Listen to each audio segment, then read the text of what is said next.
"Good night, Javier," Amelia whispered as she stood by the window watching his car drive away.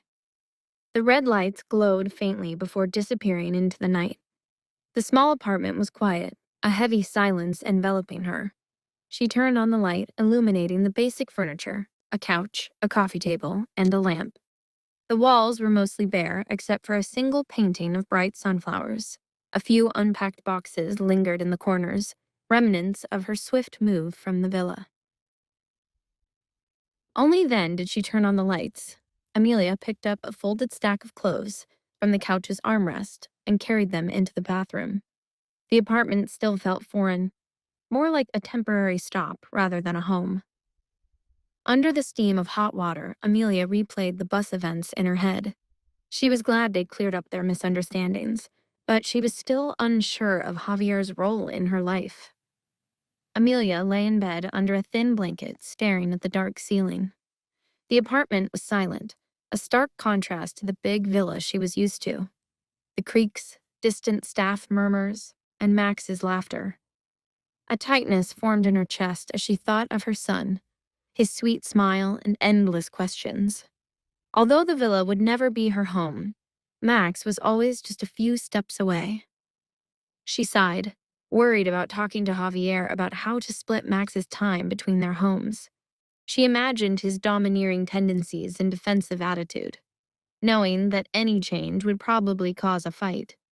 The loneliness felt heavy, and she needed her son, even if just half the nights a week. She thought back to her and Javier's moment of passion on the bus, the brief rapture and temptation to lose herself completely with him. The memory created a searing heat in her cheeks and belly. Despite everything, he stayed on her mind, filling the emptiness she couldn't shake. Amelia took a deep breath to calm her busy brain. The steady sound of rain against the window was her only comfort as she fell into a restless sleep. The door creaked as it opened, catching Max's attention. A little round head peeked out from a pile of blankets, his messy curly hair glowing softly in the hallway light. When his big eyes saw Javier, they brightened and curved into happy smiles. "Dad, you're back!" Max scrambled upright, the blankets falling away. Javier scooped the boy into a bear hug. "Hey, buddy. Tell me everything about your day," Javier said, his tone lighter now.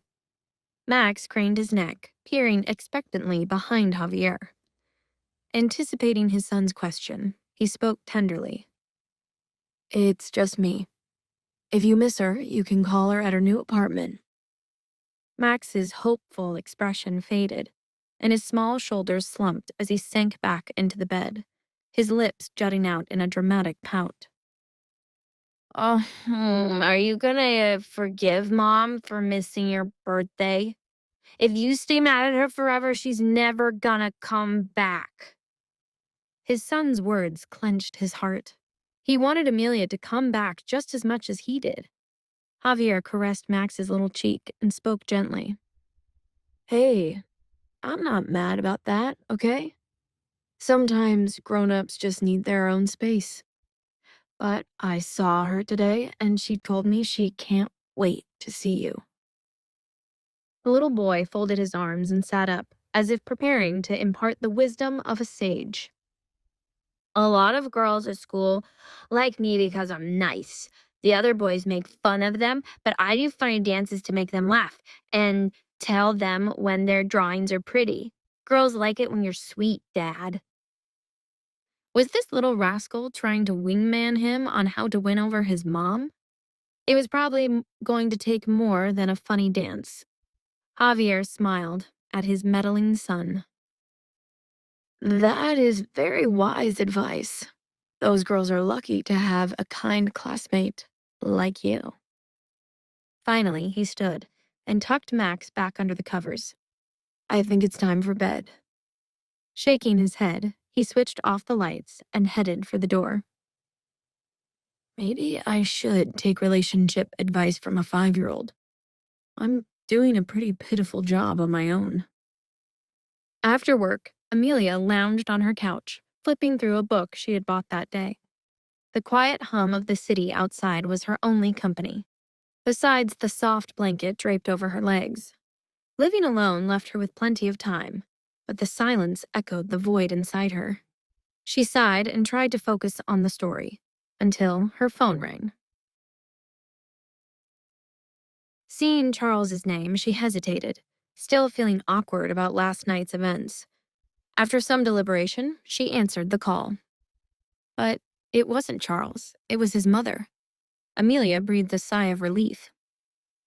Amelia, I made plenty of food tonight. Since you're all alone, why don't you come over for dinner? I can't tonight, Aunt. I've already started cooking, Amelia fibbed. Mrs. Dawson, I'll be quite busy these days, so I might not be able to visit as often. I'm sorry. Please ask Charles to take care of himself. There was a pause on the line. Amelia could imagine Mrs. Dawson glancing at Charles, his somber face reflecting the weight of her words. I see. That's all right, dear. Just remember, you're always welcome here. After the call, Amelia set the phone down with a heavy sigh. Rejecting their warmth hurt more than she expected, but she couldn't let things linger. Charles needed to understand where they stood. She picked up her phone again and dialed a number that brought a smile to her face. Mr. Grant answered the house phone and passed it along to Max. A cheerful voice answered. Big Star. Amelia's lips curled into a soft smile. Hearing Max's excited voice made the emptiness in her chest feel a little lighter. Hey, little moon. Want to come over tonight? I'm making your favorite chicken, adobo, and sweet plantains. Yes, I'll come right now. Max exclaimed eagerly. Amelia's laugh was light and warm. Yay! I'll see you soon then. As the call ended, she still smiled, but the ache in her heart remained. She thought about Max and then worried about their future living arrangements. Would Max come to prefer the villa and never want to visit her tiny apartment? Did she make a mistake in getting her own place? Was she too hasty?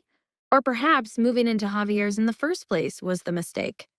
Amelia tried to remind herself that no matter what, the important thing was that she make sure Max always had a place where he felt safe and loved.